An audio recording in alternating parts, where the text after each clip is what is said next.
¿Qué significa tener una relación sana? La base de toda relación es la confianza. Es necesario el conflicto. Te debes sentir valorada, respetada por la otra persona. Muchas veces estamos para los demás, pero no siempre los demás están para nosotros en nuestros vínculos. Nadie quiere quedarse en una relación que no te hace sentir bien. Muchas personas que conozco nos relacionamos temiendo a ser rechazadas. ¿Cómo podemos salir de eso? Lo primero que tienes que hacer es conocerte. Que el autoconocimiento es la base de todo proceso personal. También tienes que reconocer tus propias sombras. Hay que hacerse cargo, hay que dejar victimilandia, como yo siempre digo. Qué importante es tener autocompasión también con uno mismo. Sí, a mí la autocompasión me cambió la vida. Porque la palabra es muy poderosa. Ajá. Me encanta la palabra poderosa. O sea, hay que empoderarse. De acuerdo. Hola y bienvenidos a un nuevo episodio de nuestro podcast Voces Poderosas. Hoy vamos a hablar de la relación quizá la más importante de nuestras vidas. Una relación que hay que cuidar, que hay que atesorar, porque de esta depende cómo nos relacionamos con los demás. Porque una mujer poderosa, una persona poderosa en general, tiene vínculos positivos. Para eso hoy me acompaña Denise Johamovich. Ella es economista, es self-love coach, experta en terapia cognitiva conductual y creadora de un maravilloso podcast que se llama A la Vena. Denise, bienvenida a Voces Poderosas. Gracias, Ale. Estoy feliz de estar acá. Y yo de que estés con nosotros porque el tema de hoy de verdad que es importantísimo. Y es que hablamos mucho de que para querernos y cuidarnos también tenemos que cuidar nuestro entorno y tener relaciones sanas, ¿no es cierto? Involúcrate o participa en entornos positivos. Pero ¿qué significa tener una relación sana? Tener una relación sana involucra un montón de cosas. Ya, empecemos por la base de toda relación es la confianza. Lo primero es la confianza, ¿no? Lo segundo te diría es el respeto y el valorar a la otra persona con la que estás teniendo una relación. Entonces tiene que haber ese valor, esa valoración del otro o de la otra. Tiene que haber mucha honestidad, tiene que haber transparencia, pero sobre todo algo que siempre digo, Ale, es tiene que haber vulnerabilidad y autenticidad en una relación para que sea sana y para que sea realmente, a ver, valga la redundancia, real, auténtica. Porque si no nos mostramos vulnerables, si no tenemos esa confianza para abrirnos a la otra persona, difícilmente vamos a realmente poder desarrollar una conexión poderosa. Así es. Y hablamos de todo tipo de vínculos, amicales, de colegas, colaboradores de trabajo, de pareja, etc. Y qué importante lo que dices, ¿no? Porque hablamos de respeto, de confiar en la otra persona, pero esto no significa que nunca vaya a haber desacuerdos o que si tú piensas diferente a tu amiga, por ejemplo, ya no tienen una relación sana. No, para nada. En realidad, la analogía que podría hacer, que creo que calza perfecto con lo que estás diciendo, es cuando tú hablas de la felicidad, por ejemplo, tú le preguntas a alguien, ¿eres feliz? ¿No? Y si la persona te dice que sí, eso no significa, ¿no?, que esa persona no tiene estados de ánimo negativos. Es decir, eso no significa que una persona que es feliz no tiene momentos tristes, no tiene algún momento de estrés, no tiene algún momento de miedo, ¿no?, de lo que fuera. De la misma manera, si vamos a hablar de relaciones sanas, es lo mismo. O sea, tener una relación, es más, te diría yo, para poder tener una relación sana necesitas del conflicto. Ok, porque está relacionado con la autenticidad, que es lo que acabas de mencionar. Porque cuando hablamos de dos personas, ¿ya?, cualquier tipo de relación, como tú decías, finalmente estas dos personas son personas únicas. De acuerdo. Totalmente distintas, ¿no? Maravillosas en su individualidad y por lo tanto vienen con un bagaje distinto, con una historia diferente y por lo tanto van a tener puntos de vista diferentes, van a pensar distinto, van a tener perspectivas distintas de lo mismo y van a ser conflicto. Es natural, es normal, es humano y es sano. Y es sano. Es sano. De Entonces acuerdo. yo te diría, es necesario el conflicto. Qué importante, ¿no? Porque muchas veces por encajar en grupos, por pertenecer, nosotros dejamos de ser auténticos, dejamos de ser nosotros y eso a la larga es cero saludable, no solamente para la relación, para uno mismo también, ¿no? Así que importantísimo lo que nos dice Denise, el ser auténtico. Entonces yo podría decir que si estoy en una relación de pareja, de amigos o de lo que sea, cuando yo me siento que soy yo, valga la redundancia, que soy auténtica, estoy en una relación sana. Sí, y adicionalmente, no solamente tienes que vivir esa autenticidad a la vena, sino también esa relación se tiene que sentir bien. Tienes que querer quedarte ahí. ¿Me entiendes? Ok. Tiene que funcionarte, tiene que sumarte, tiene que ser algo que de alguna manera complementa tu propósito, que se complementa muy bien con tus valores, que te hace sentir bien. O sea, nadie quiere quedarse en una relación que no te hace sentir bien. Ok. Entonces, para que sea sana necesitas ciertos requisitos, que no he mencionado todos, ¿no? Pero he mencionado algunos, pero sobre todo el resultado es, se siente bien acá, ¿no? Me O sea, siento se bien. siente bonito. Me quiero quedar acá, no me quiero ir de aquí. Cualquiera que sea, un amigo, una amiga, una pareja, un familiar, un Ok. colega, un jefe. Perfecto. Entonces me siento yo y me siento bien estando aquí. Y te debes sentir valorada, Ok. respetada por la otra persona, escuchada por la otra persona. Eso es parte de lo que involucra pertenecer a una relación sana. Qué importante de verdad en este tema de las relaciones sanas, porque muchas veces estamos para los demás, pero no siempre los demás están para nosotros en nuestros vínculos, ¿no? Entonces tiene que ser equitativo, así como damos, también recibimos, ¿no? Y cuando hablamos de conflictos, Denise, hay formas de reaccionar de las personas. Yo estoy escuchando en tu podcast, Sí. ¿nos cuentas un poquito de Sí, esto? básicamente hay dos maneras de relacionar, o sea, de una manera muy sencilla lo puedo explicar. Ok. Hay dos maneras de relacionarnos con nuestro entorno y con los demás, de manera reactiva o de manera proactiva.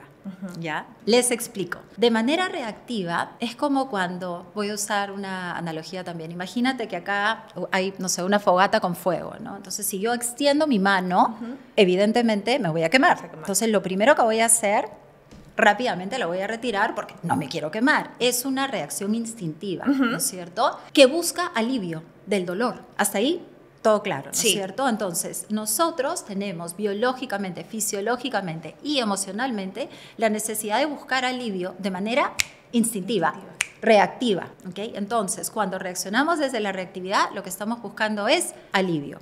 El alivio físico todo el mundo lo entiende. Sí. Me duele algo, rápidamente quiero aliviarlo. Pero el alivio emocional funciona de la misma manera, Ale. También queremos aliviarlo. Entonces, ¿qué pasa cuando yo reacciono de manera reactiva? Por ejemplo, algo me frustra, me molesto. ¿Qué hace la gente normalmente cuando se frustra o se molesta? ¿Qué haces? Reniegas. Bueno, yo a veces me aíslo. Ya, hay gente que evita, que se Sí. aísla, hay gente que grita, hay gente que insulta, hay gente que tira una puerta, en fin, ¿no? Hay Hasta gente la que es defensiva, agresiva, hay gente sí. que se pone a la defensiva, en fin. Hay distintas modalidades para lidiar con ese dolor. De El acuerdo. dolor, porque hay un dolor detrás de esa molestia, de esa cólera, de esa ira. Entonces, eso es reactividad a la vena. O sea, si a mí me duele algo y yo reacciono de manera agresiva y te grito, imaginemos, Ajá. estoy siendo reactiva. Reactiva. ¿Hasta ahí? ¿Claro? Clarísimo, sí.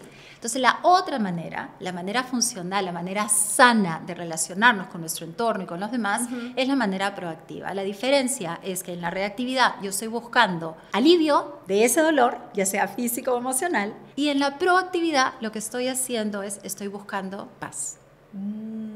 ¿Y paz qué significa estar en paz? No es lo mismo que estar tranquila. Ajá. Son cosas distintas, es algo mucho más profundo. Cuando estoy en paz, estoy viviendo una vida coherente con mis valores, coherente con mi propósito. Tengo claro cuál es mi propósito y estoy tomando decisiones y acciones totalmente alineadas con ese propósito, con esa meta, con ese objetivo. Entonces, una de las maneras que les puedo decir a las mujeres y a las personas que nos están escuchando ahorita, para poder distinguir si estoy reaccionando de manera reactiva o estoy reaccionando de manera proactiva en mis relaciones, es preguntarse, ¿lograste tu objetivo? ¿Cuál era tu objetivo? Ah, flaca, mi objetivo, perdón, a mí me dicen flaca. Sí, sí. Flaca, mi objetivo era enseñarle a mi hijo que debe ser responsable.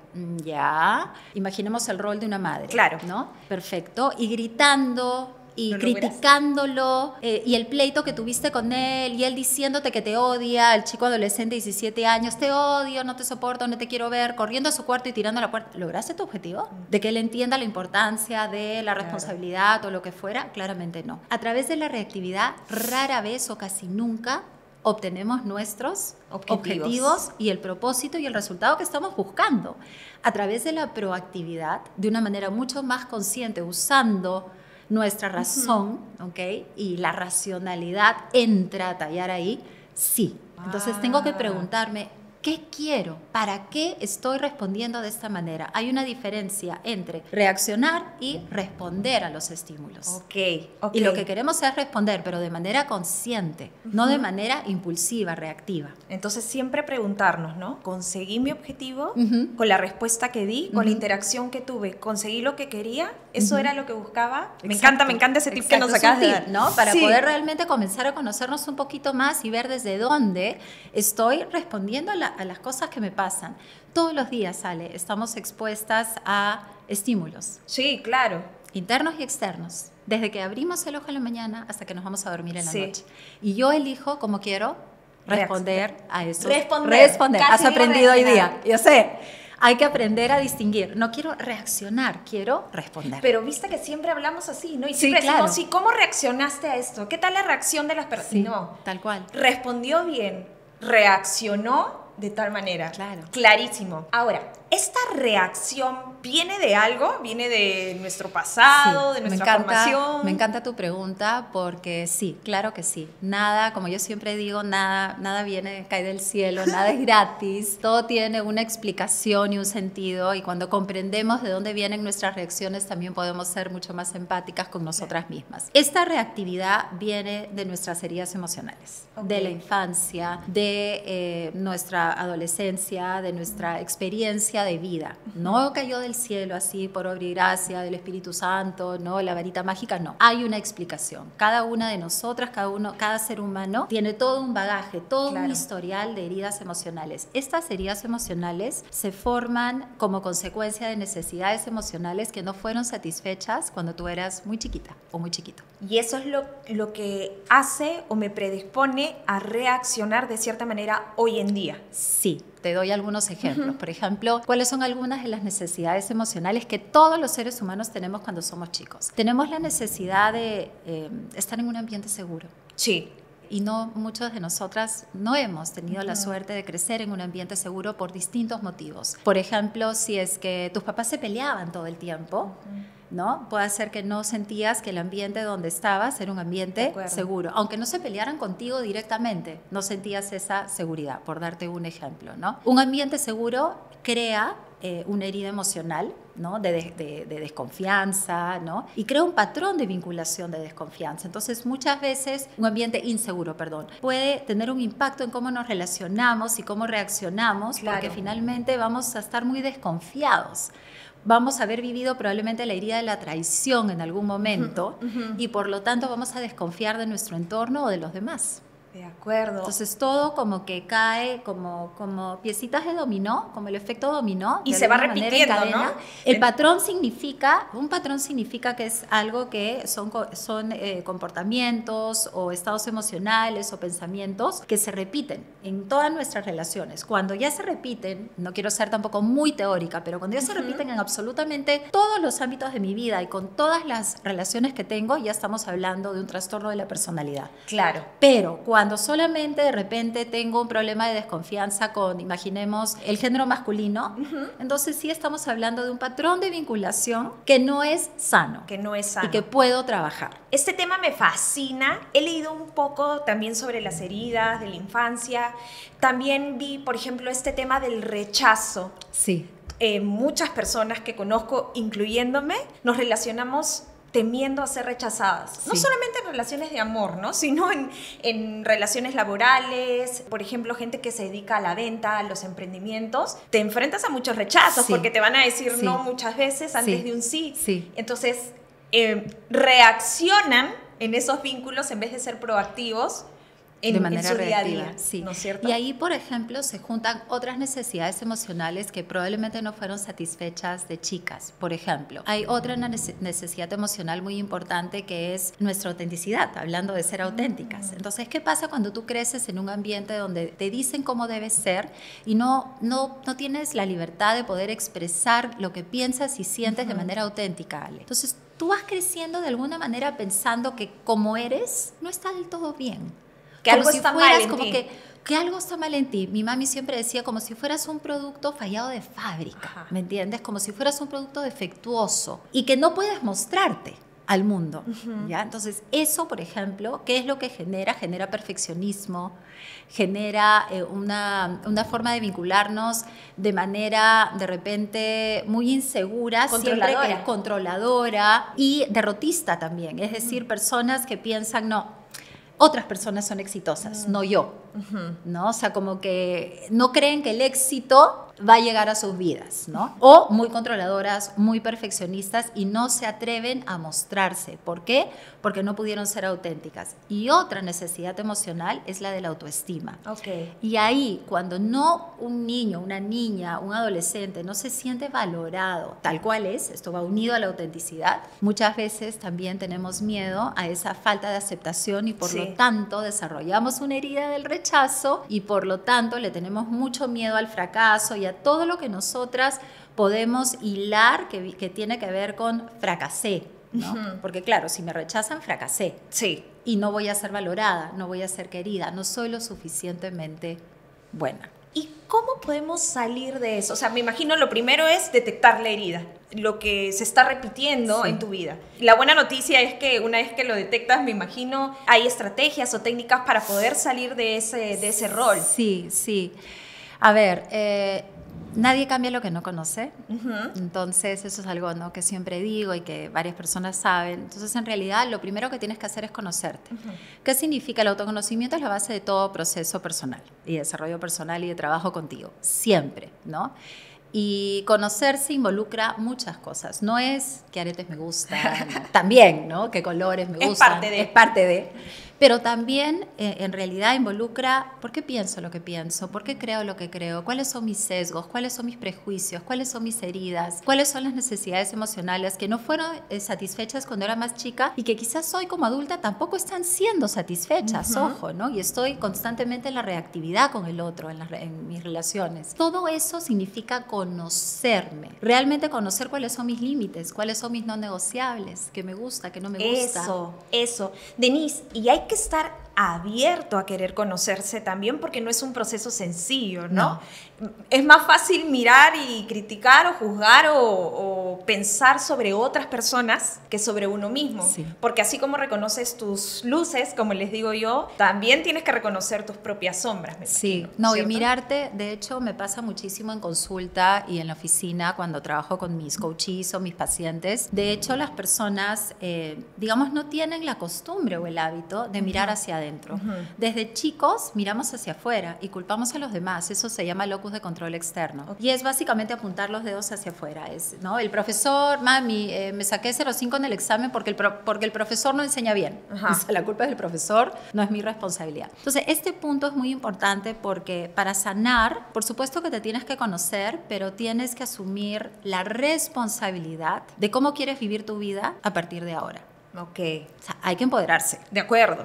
Hay que hacerse cargo, hay que dejar victimilandia, como yo siempre digo, ¿ya? Yo hablo de victimilandia como si fuera Disneylandia, que te compras tu ticket, pero hay estos tickets que venden en Estados Unidos que son 365 días del año, todo el año, ¿no? Mucho más baratos, no sé. Entonces ya, te compras el ticket 365 días del año de victimilandia y estás ahí en todos los juegos feliz de victimilandia. O sea, eres una víctima de tus circunstancias y el resto, ¿no? Mi papá el malo, mi mamá la mala, mi pareja el malo, o mis hijos, todo el mundo está casi que confabulado para hacerte la vida imposible, ¿no? Y la verdad que mucha más gente de la que tú crees, Ale, vive allí, en victimilandia. Entonces hay que salir de ahí. Lo que nos ha pasado en nuestra infancia o en nuestra adolescencia no es nuestra culpa, o sea, tengo que aclarar esto, pero ya una vez que eres una adulta y tomas conciencia y te quieres hacer cargo y responsable de tu vida, no es tu culpa, pero sí es tu responsabilidad a partir de ahora, que no es lo mismo, ¿me entiendes? Yo puedo reconocer, lo que me pasó no es mi culpa, pero yo me quiero hacer responsable de mi vida, de cómo quiero responder a los estímulos, porque yo no puedo cambiar lo que me pasa, yo no puedo cambiar que mañana yo le quiero ir a vender un producto a un cliente y el cliente me trate mal, de acuerdo, el cliente me rechace, el cliente sea soberbio, sea arrogante, me pueden pasar un montón de cosas. Porque cada quien carga con sus propias heridas también, ¿no? Y esa otra persona, ese cliente, imaginemos que me rechazó, ¿no? Por las razones supones que sea, tiene su historia, tiene su bagaje, tiene sus heridas y sus necesidades emocionales también insatisfechas. Entonces, eso se llama humanidad compartida. ¿Qué quiere decir eso? Que yo pueda que no te conozca, te he conocido, he conversado contigo un ratito antes de hoy y hoy día no te conozco de antes, De ¿no? acuerdo. Sin embargo, yo ahorita pongo mi mano al fuego del que hablaba antes, hace un ratito, que tú tienes heridas emocionales, que tú has sufrido, que tú has sentido frustración, miedo, tristeza, angustia, o sea, porque eres una mujer como yo y porque eres un ser humano como yo. Y eso se llama humanidad compartida. Y eso nos permite conectar con la emoción, que es empatía. De acuerdo. Y también poder ser compasivas con las otras personas. Entender que así como yo tengo lo mío, el otro también tiene lo suyo. De acuerdo. Qué bonito lo que dices, porque nos ayuda a mirar estos conflictos que podemos encontrar, estas reacciones que podemos encontrar de otros que no podemos controlar, pero lo podemos ver con otros ojos, ¿no? Y entender que viene también de otras heridas. Claro. Ahora, la empatía con el otro, súper, porque yo no puedo cambiar la forma de ser de otra persona. No. Él es responsable de lo suyo. Sí. Pero qué importante es tener autocompasión también con uno mismo, ¿no es cierto? Hay que ser empático también con uno mismo. Sí, y la compasión va más allá de la empatía. Esto es algo que a mí me gusta muchísimo distinguir, ¿ya? A mí la autocompasión me cambió la vida. O sea, literal. No te estoy exagerando, esto no es Pulicherry, o sea, te juro, por Dios, hay un montón de cosas en mi profesión que me han cambiado la vida, he estudiado muchísimo.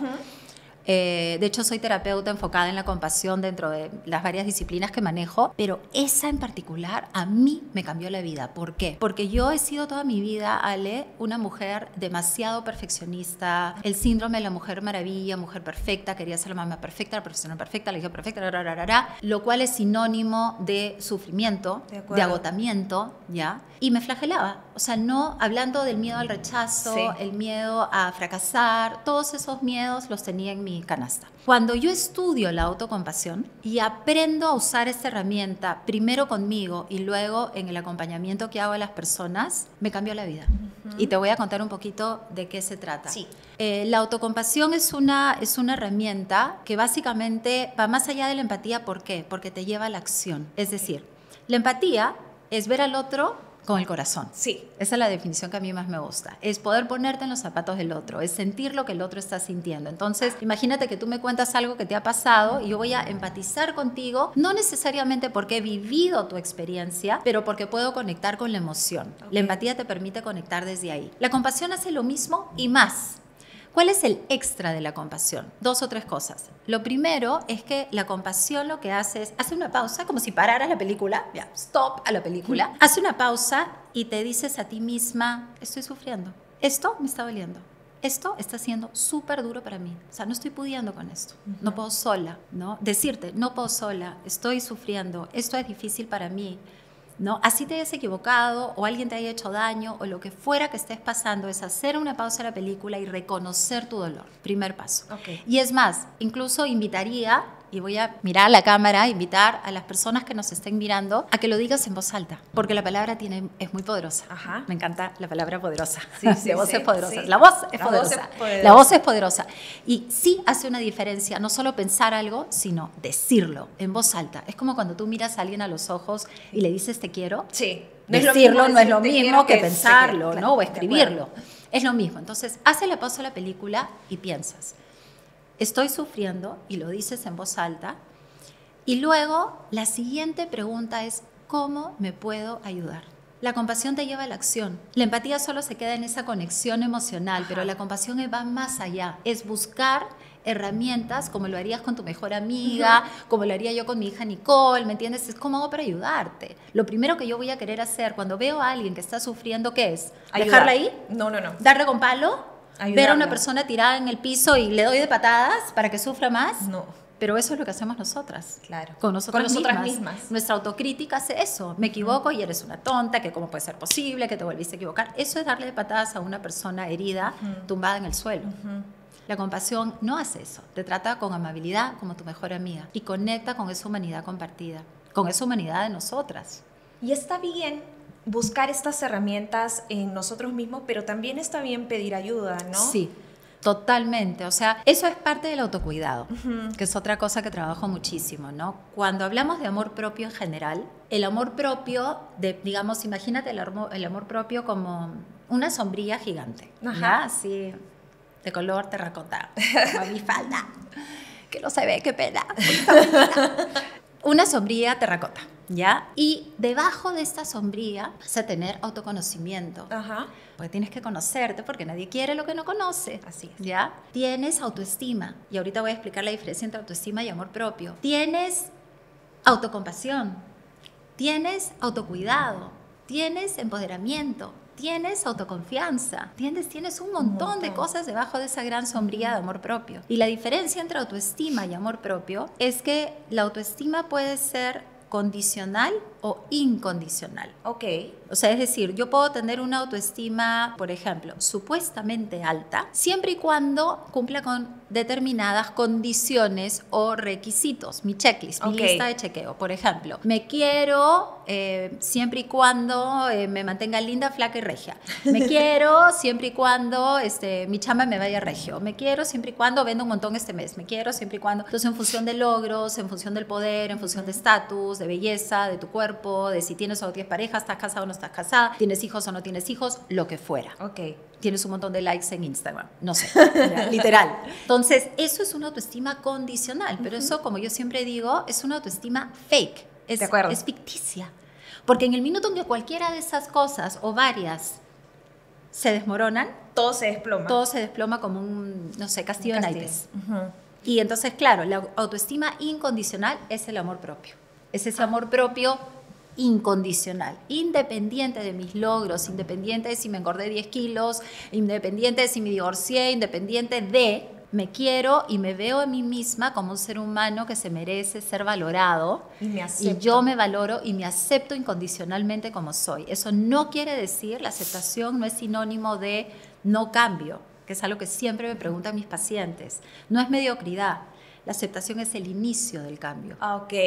Claro, no es me quedo ahí. Pero tengo que partir de la aceptación. Claro. El punto de partida tiene que ser me acepto como soy. Porque ese aceptarte es autoconocerte. Y de ahí recién puedo empezar a tomar acción para mejorar, ¿no es cierto? Porque hay cosas en nuestra vida que todos tenemos que mejorar. Sí. Y mira hasta dónde nos has llevado, Denise, con todo lo que nos has explicado, porque yo empecé preguntando si sabían de qué tipo de relación hablábamos para tener vínculos sanos con los demás, y tú lo acabas de decir ahorita en esta explicación, y es la relación, parte de nuestra propia relación con nosotros mismos. Sí. No podemos dar a los demás lo que no nos damos a nosotros mismos. No, nadie da lo que no tiene, Ale. De acuerdo. Yo no te puedo dar lo que no tengo. De acuerdo. Si yo literalmente no sé quererme a mí misma y no me acepto incondicionalmente y no me conozco, es bien difícil que yo me pueda relacionar de forma sana con los demás. Porque una persona con una autoestima incondicional, con un amor propio sólido, a ver, ¿cuáles son las características de una persona con un amor propio sólido? Es una persona que tiene autoconfianza. Ajá. Por lo tanto, va a ser asertiva. Por lo tanto, Ale, mira, me encantaría, pero no puedo voy a poner límites. Sé decir que no. ¿Me entiendes? No me van a pasar por encima como un tractor, como una aplanadora. ¿Por qué? Porque yo tengo autoconfianza. Porque yo sé mi valía. Porque yo sé cuánto valgo. Porque yo soy poderosa. De acuerdo. ¿Te das cuenta? Sí. Entonces, una persona con amor propio va a tener, por lógica, va a poder desarrollarse mucho mejor en sus relaciones. También si se conoce, va a conocer sus necesidades emocionales, que hemos hablado ahora. Sí. Va a conocer cuáles son sus heridas. Entonces, por ejemplo, si yo me conozco y yo sé que tengo, no sé, la herida del abandono, imaginemos, ¿no? O la herida de la traición, evidentemente sé que eso va a tener un impacto fuertísimo en cómo yo me relaciono hasta con mis amigas. De acuerdo. Porque voy a tender a desconfiar. Entonces, yo tengo que conocerme para poder sanar eso, para poder tener una relación sana contigo y poder confiar en ti, en tus intenciones, y no estar siempre pensando, piensa mal y acertarás. Claro. Frase común, por Frase cierto. común, que probablemente aprendí de chica también, razón por la cual tengo ese patrón de vinculación. De acuerdo. Entonces, el amor propio es la clave, ¿no? Y la relación que tienes contigo para poder después salir hacia afuera al mundo, para poder relacionarnos de manera sana con los demás y desarrollar esos vínculos lindos y bonitos que todas queremos tener en la vida. Que todos queremos, ¿no? Denise, ahora, ¿es normal que en nuestro día a día, a pesar de que trabajemos en esta autoconfianza, en este amor propio, es normal también volver a caer de vez en cuando? Sí. ¿Y cómo salimos de eso? O sea, ¿hay alguna técnica o algo que nos pueda ayudar, o simplemente reconocerlo y trabajarlo? Sí, mira, No hay ninguna varita mágica, ¿no?, de la hada madrina de la Cenicienta que te salve de recaer. Yo creo que si algo he aprendido en mis 52 años de vida es que somos absolutamente humanas, imperfectas y que las recaídas son parte de, porque yo no soy un robot. Todavía no somos robots, Felipe. Todavía no. Todavía no. Entonces vamos a recaer, nos vamos a equivocar y saber eso es lo que yo te decía de la humanidad compartida, es rápidamente poder mirar ese error o esa recaída. El fracaso no está en la recaída, el fracaso no está ahí. El fracaso estaría si yo me quedo en esa recaída, me estanco en esa recaída, me hundo más en esa recaída. Si yo me caigo, reconozco, pero me vuelvo a levantar las veces que sea necesario. ¿Y por qué te vas a levantar? Por amor. Porque ¿qué opciones tienes? ¿Me quedo echada, tirada en el suelo y el resto de mi vida ahí, o me levanto? Entonces, si yo me tengo que levantar, Ale, como me ha pasado en mi vida, créeme, 1.525.000 veces, me levantaré 1.525.000 veces, si es necesario. De acuerdo. Hasta el día que ya no existe, hasta los 100 años. 101, que he decretado. Pero es así, porque de una manera muy pragmática, ¿qué opciones tenemos ante la recaída? Pero la recaída me lleva a algo que quiero conversar contigo rapidito, es tenemos que tener expectativas realistas. Es decir, frente a nosotras mismas, yo voy a equivocarme y por lo tanto voy a recaer. Y es normal. Imagínate yo como coach, como terapeuta, me conozco todos los libros, todas las corrientes, entonces mi vida tendría que ser perfecta. Y qué presión, ¿no? Qué presión pensar de que todo tendría que ser perfecto. Nunca voy a recaer, nunca voy a cometer errores porque me conozco toda la teoría. O sea, no. Entonces, si personas que son gurús, imaginemos, no es mi caso, no soy gurú, pero imagínate personas que son gurús, especialistas así al 500.000% en temas, ¿me vas a decir que no tienen problemas emocionales, que no tienen recaídas? Por supuesto que sí. Entonces, a todos nos pasa, porque es humano. La diferencia está en que han decidido salir de Victimilandia. Me he quedado con eso Victimilandia. Rompieron su pase de los 365 días del año, de estar en esa zona cómoda, porque a veces es una zona de confort, quedarte en la posición de víctima. Lo que pasa es que la posición de víctima tiene un montón de regalos. ¿Cómo un cuáles? Montón de regalos. Ser víctima es maravilloso. A mi consultorio llegan un montón de víctimas y están felices en Victimilandia, encantados en todas las Bueno, te quita responsabilidades, ¿no? No me hago cargo, pues. Claro. El mayor regalo de estar en Victimilandia es que te quedaste cuando tenías 6 años, cuando tenías 12, cuando la culpa de que te jalaron en el examen la tenía el examen, porque estaba muy difícil, o el profesor. Punto. O tu mamá, o tu papá, o el perro, o lo que fuera. Entonces, cuando tú vives tu vida de adulto en Victimilandia, sigues siendo un niño. Hay un niño herido ahí que no se quiere hacer cargo de su vida. Y es mucho más fácil, es muy cómodo. Los demás tienen la culpa. No yo no me tengo que hacer cargo. En el minuto en que tú sales de ahí y te haces cargo, a ver pues, ahora lo que decidas es tu responsabilidad. Tú te tienes que hacer cargo de tu vida. Yo decido ahora hacerme cargo de mi vida, Denise, porque todo lo que has dicho de verdad es oro para todas las personas que nos están viendo, porque nos ayuda a salir de esta victimilandia, porque nos ayuda a tomar los pasos necesarios para salir adelante. Y también quiero cerrar llevándome los mensajes principales que has dicho, los que yo he podido identificar, y si no tú ahí me corriges también. El identificar cómo reaccionamos o si somos proactivos, preguntándonos, ¿logré el objetivo que quería en esta reacción o proacción? Reacción o respuesta. O respuesta, perdón. Sí. Perfecto, ¿lo logré? Eso es lo primero que se me quedó. Lo segundo es que el fracaso es inevitable, va a estar ahí, pero el fracaso no es fallar, es quedarte abajo y decidir no salir adelante. Y victimizarte. Y victimizarte echándole la culpa a los demás. Y lo tercero es darte cuenta, conocerte a ti mismo, abrirte a reconocer tus sombras y tus luces, aceptarte y luego decir, ok, me quiero, me acepto, soy perfectamente imperfecta y decido tomar la responsabilidad de mi vida para salir adelante. Sí, y agregaría, me encanta el resumen que has hecho hasta... ¿Salió? Alumna, estrellita en la frente. ¿Sabes qué? Creo que no he enfatizado lo suficiente para cerrar el episodio de hoy, el autocuidado. Ay, sí. Importantísimo. Importantísimo, ¿ya? Porque ¿tú qué cuidas en tu vida? Lo que amo.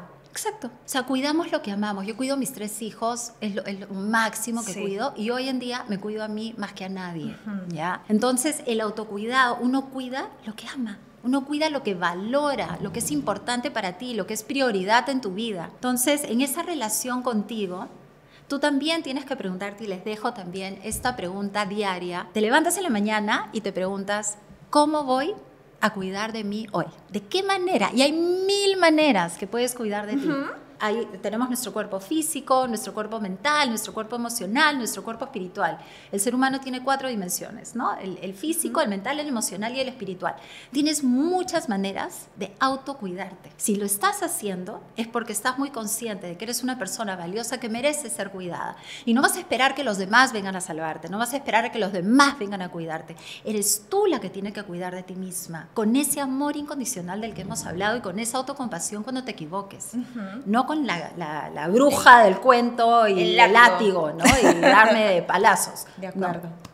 Gracias, Denise. De nada, gracias, Denise. Gracias, Ale. Ya saben, a todos los que nos están viendo, autocuidarse es la clave para tener relaciones sanas. La primera relación y la más importante es la que tienes contigo mismo. Y les dejo la pregunta de Denise para que se la lleven. Hoy, ¿cómo van a empezar a autocuidarse ustedes? Los dejo pensando con eso. Nos vemos pronto. Gracias.